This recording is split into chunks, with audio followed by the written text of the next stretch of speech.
Alrighty. What's going on, everybody, and welcome to another episode of Time Out with Doc and Caveman. As always, you are here with Dr. Fantasy and the Fantasy Caveman. We only have 2 episodes left. Today we're going to be talking about the Phoenix Suns, next time the Utah Jazz. If you don't want to miss any of our future content, make sure you subscribe on YouTube or wherever you listen to podcasts. And make sure you please like this video. It helps us out quite a bit. And like I said, make sure you subscribe as well. We're trying to one subscriber at a time. We're trying to get to 100 by the end of the season, so we appreciate the support. So let's talk about the Phoenix Suns today. Last season, they were 51-21 under head coach Monty Williams, which was good for second in the Western Conference. They were fifth in offensive rating, ninth in defensive rating, a very well-rounded squad. Some random team numbers. They were seventh in three-point percentage, second in two-point percentage, and then they were the third best team in terms of defending the three-point line as well. So well-rounded everywhere.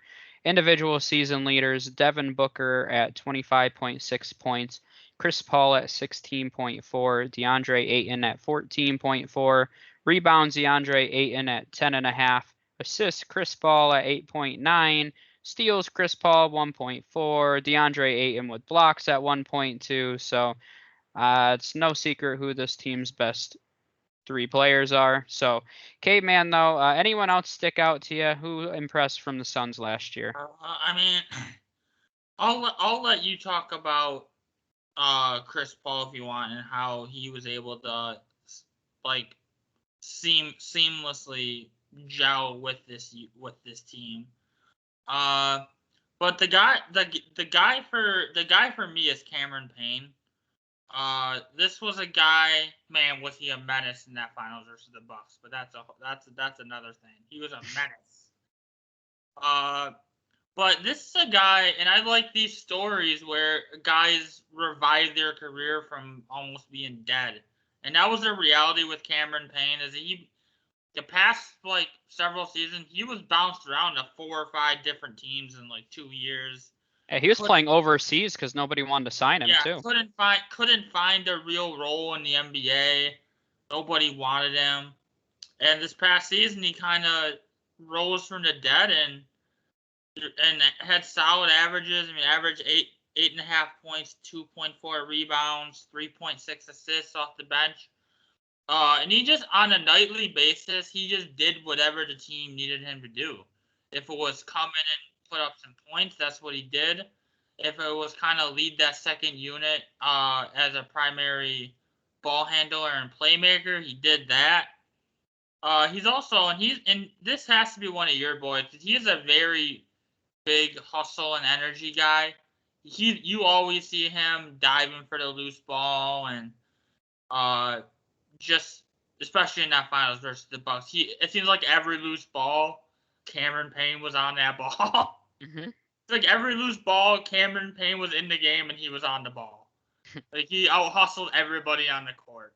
And that's what you'd love seeing from that's what you'd love seeing from a guy like that. So yeah, Cameron Payne to me is and he's gonna, in this upcoming season he's gonna have a similar role. So yeah, Cameron Payne is my guy. Yeah, and he's going to be a really important piece off the bench for him. I mean, you have to mention DeAndre Ayton a little bit. I think he's not still not finals. I mean, he really wasn't that bad in the finals, honestly. I think he got a lot of hate, but I mean, defensively he probably wasn't what you wanted. But I mean, the entire season he was, and that's the biggest. When you look at his numbers offensively, they didn't even go down because his percentages went up. So his overall field goal percentage went up 8%. But I mean, just defensively, he became just, I mean, one of the top defensive big men in the league. And I still think that he has kind of Joel Embiid kind of upside. And I think that he still hasn't reached that potential. Still only 23, but he did have the 35th highest efficiency rating last year. So on both ends of the floor, he definitely was improved.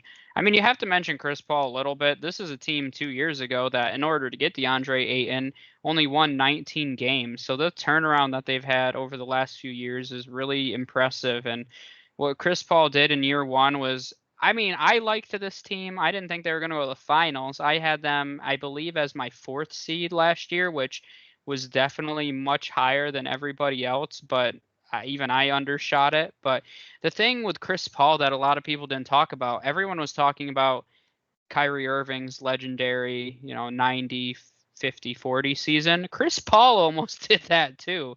He shot 93% from the free throw line. From the overall, his field goal percentage was 49.9%, so literally almost there. Then 39.5% from three. So people talk about Kyrie Irving, but Chris Paul at 36 years old almost had the 7th 90, 50, 40 season of all time. I mean, that's absolutely wild to me. So the way that you mentioned it, the way that he was able to just come in and just adapt to the situation. And I mean, you would expect it from a veteran, but to do it at this level where they went to the finals is still absolutely mind blowing. And then lastly, I'll just briefly bring him up, but Mikhail Bridges as well made a lot of strides last season. Averaged career high in points. He was very effective defensively, 42.5%. I personally think he's their best. I personally think he's their best defender. Yeah, no, I mean, I he know probably DeAndre is. good on the defensive end, but I think their overall best defensive player is Mikhail Bridges. Yeah, no, he definitely is, and offensively he showed, and I think he's one of those guys where defensively he was always going to be able to carve out a role in the NBA, but you were like, all right, is he going to develop offensively? 42.5% from 3-point land on 4.5 attempts will definitely keep you in the league for a long time. So he was very effective, and he was their only player to play in all 72 games last season. So he started all 72 games and was very reliable and steady presence for them. So I'm interested. He's 25. We'll see if he takes even another step forward. And I mean, that could be huge for them if you have Paul, Booker, and we haven't even talked about Devin Booker yet, but you have those three guys and then a guy like Mikal Bridges playing fourth fiddle to all of them. I mean, that's a dynamite formula right there. So let's go over to their off season. They didn't have a draft pick, so nothing to report on there. Through free agency / the trade market, they acquired Chandler Hutchinson, Javal McGee, Alfred Payton, Chasson Randall, Landry Shamet. They lost Tyshawn Alexander, Javon Carter, Torrey Craig, Langston Galloway, and Etwan Moore. So pretty quiet, just some rotational pieces moving in and out here. But what do you think of this offseason? I mean, yeah, you mentioned their offseason relatively quiet. I mean, I like the JaVale McGee signing. It's kind of he's gonna give a nice. He's like a premier backup center. Mm-hmm. And he gives them kind of they have Frank Kaminsky, but Frank Kaminsky is a pure offensive guy. He's almost a liability on the defensive end of the so they kind of, I love how they got in JaVale McGee, and okay, now you have an offensive-minded big man on the bench, and you have a defensive-minded big man on the bench. So I like what they did there in getting some options behind Ayton. I mean, yeah, that's kind of Alfred Payton's kind of. I kind of think Alfred Payton's a bum. Oh my gosh, get out of here. I know he's a solid defender, but maybe I just hate him because he took You away just hate defensive players. I think I'm mad. I think I just hate him because he took minutes away from Quickly in New York last year. He was the main reason why Quickly didn't get more minutes last season. So maybe that's why I just hate him. That's why. But yeah, other than that, just a relatively quiet off season. And we say this, seems like a lot of these upper end teams that have quiet off seasons are like, okay, maybe the quiet off season is kind of the best off season. Mm-hmm.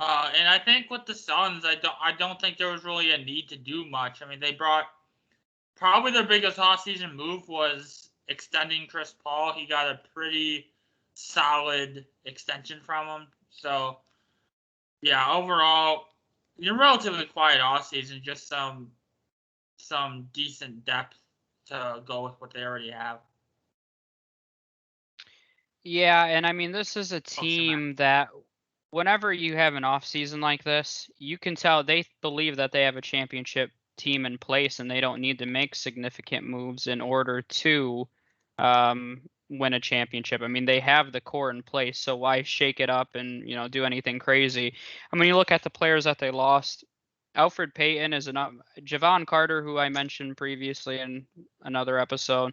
He's a very solid defender. But Alfred Payton is better, so they upgraded their depth at the guard position. And Landry Shamet's a really solid three-point shooter and provides some nice depth for them. They really didn't have an answer behind DeAndre Ayton, as you mentioned, and JaVale McGee is a perfect veteran for this squad.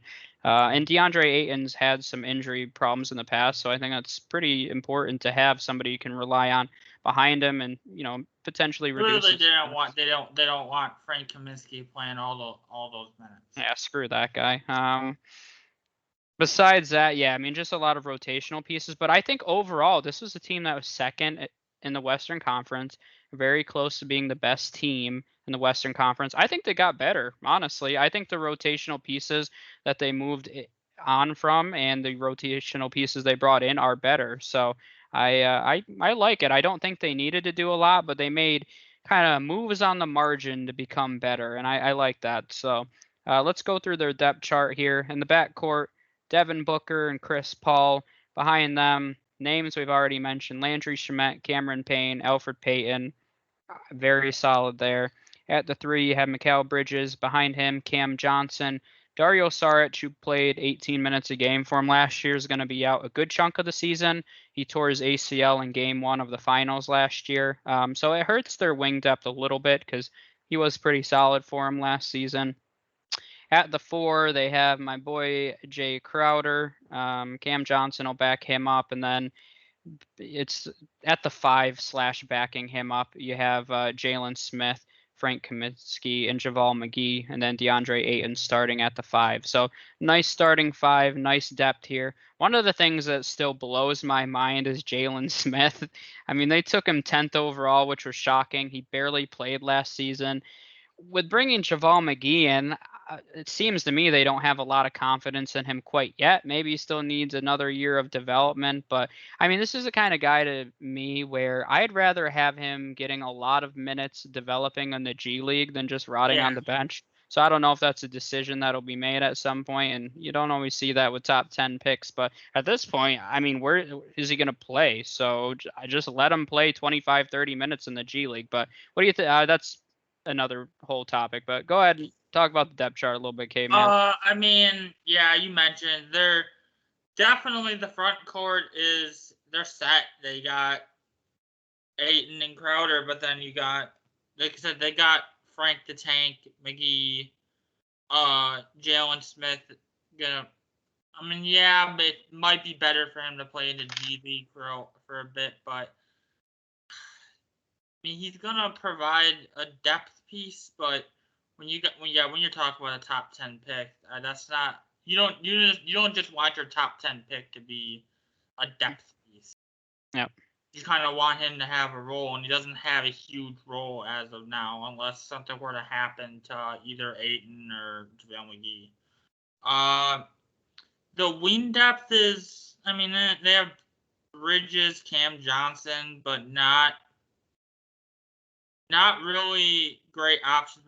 I mean, we're nitpicking at this point, basically. But if I had to pick one spot, I mean, I guess it's the wing. But I think they have a lot of guys. I mean, if they wanted to go, they could always. Would be interested.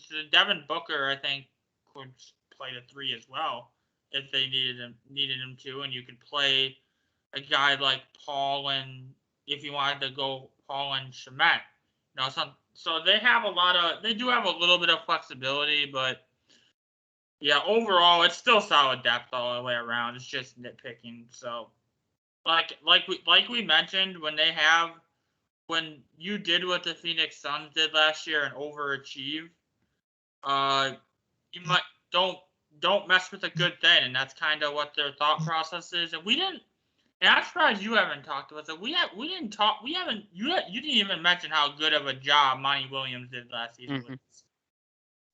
And I'm surprised you haven't mentioned that yet. I'm very disappointed in you. I know, I suck. That you haven't mentioned.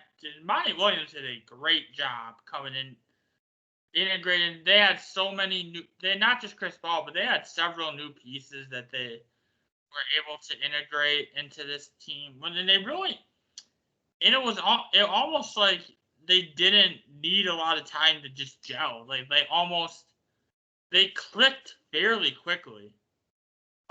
They're just, I mean, it was just a bit unrealistic to expect a title year one. I don't care how well you click.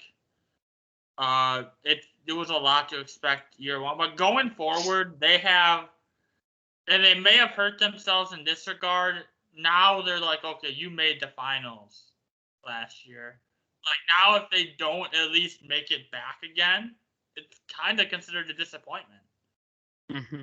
And that's where they kind of backed themselves into a wall a bit. Where if they don't make the finals again, it probably is considered a disappointing season. Yeah, and Monty Williams definitely deserves a lot of credit for the way that he was able to blend these pieces. He's always been known and around the league, and he's always been very respected as a great leader, a good X's and O's guys. And this was, I think, I don't want to say the first time, but this is the best spot he's been put in his career, and he really thrived with it. So it's one thing to be respected around the league, but sometimes you got to put your money where your mouth is. And I think he definitely did that last season. So yeah, definitely a good story there for him. He deserves all the credit in the world. And I think they have the right guy in place. I think him and Chris Paul have a great relationship, which is really critical. So yeah, he did a great job. One of the things that I think is still interesting is I feel like nobody thinks that they can go back to the finals.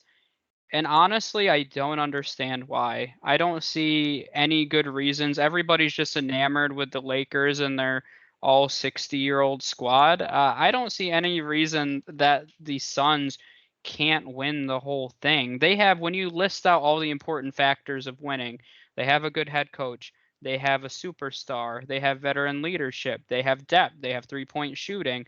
They have good perimeter defense. They have literally everything that you need to win. And now they have, and I mean, not to mention, they might have a little motivation trying to get Chris Paul a ring. And you have a team that's hungry now. They tasted almost winning a championship, and now they have the motivation to go forward and try to take that next step and win it all. And I don't want to say they have a chip on their shoulder, but they should, because I feel like they're being disrespected. And I feel the same way about the Utah Jazz, where everyone's like, that was fluky. I'm like, why though? I mean, the Jazz played really well, and we'll talk about them in the next episode. But I mean, the Suns to me are a top 3 team in this conference, and as long as they're healthy and all these elements are clicking, they can be anybody in the league at any time in a 7-game series, and I don't think that they get enough respect. Yeah, that's the reality as far as next season goes. They're gonna be. There is zero reason why they're not gonna be. I mean, they're gonna be a top 3. They're not gonna fall below 3. But yeah, they can compete. Like they can compete with either LA team. You know, obviously, it's Clippers are only championship relevant when Kawhi comes back, but they can compete with both LA teams. They can compete with Utah. They can compete with any team in the Western Conference. Mm-hmm. And when we talk about them going to if we talk about them going back to the finals, they gave the Bucks a run for their money in the finals. The Bucks had to really work for that championship, and I mean, you don't see it too often where both teams go back to both. There's a rematch in the finals. It doesn't have. This isn't freaking Golden State and Cleveland or something. This is not that situation where they played in the finals like 20 years in a row or something like that. But yeah, I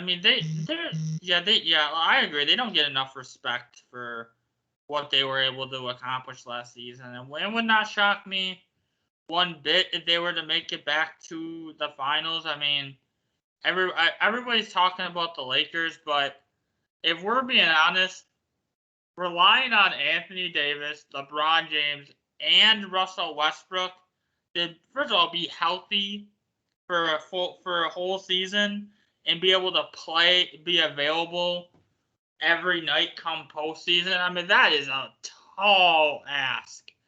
It's almost a guaranteed bet one of them's gonna get hurt during the season. Yeah. Like I said, LeBron's getting old. LeBron's father time's gonna catch up to LeBron at some point. Oh, for sure. Yeah. Russell Westbrook has struggled to stay healthy in the past couple seasons. Anthony Davis is playing on one knee.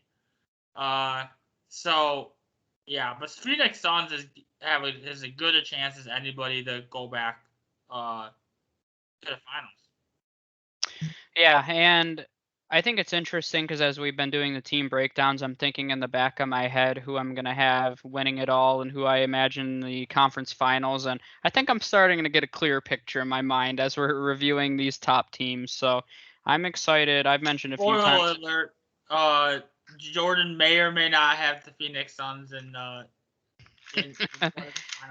I am strongly considering it. I've gone back and forth on a few Western Conference teams. I believe I have my Eastern Conference team locked in, and I think it's going to be surprising, but that's okay. I like being a little. So it's not going to be the Bucks? Definitely not the Bucks. Ouch. I mean, not that they can't do it. It's not like I think they have no chance, but and it's one of the things that I haven't mentioned in quite a while, but I love the NBA right now because there's so much parity. As you mentioned, I mean, how many years in a row did the Cavs and Warriors play in the finals? 4, I believe it was.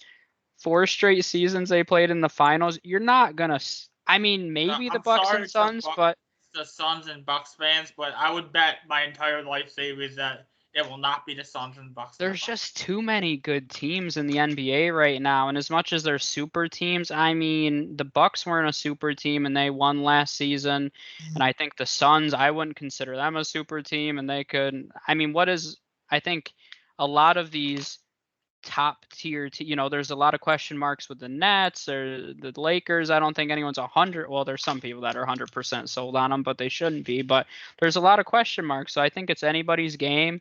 A lot of these teams are capable of winning it all. So I think it's going to be another fun season here that hopefully ends with I like when a surprise. I think the Bucks weren't surprising that they won it all, but I think the Suns being there definitely were. So I like when it switches up a little bit. So I'm hoping to see something different again this season. But don't miss our Utah Jazz episode, which is next. We'll have our standings coming up, and then we'll be providing content in season as well. So make sure you subscribe on YouTube and wherever you listen to podcasts, and we will see you guys next time.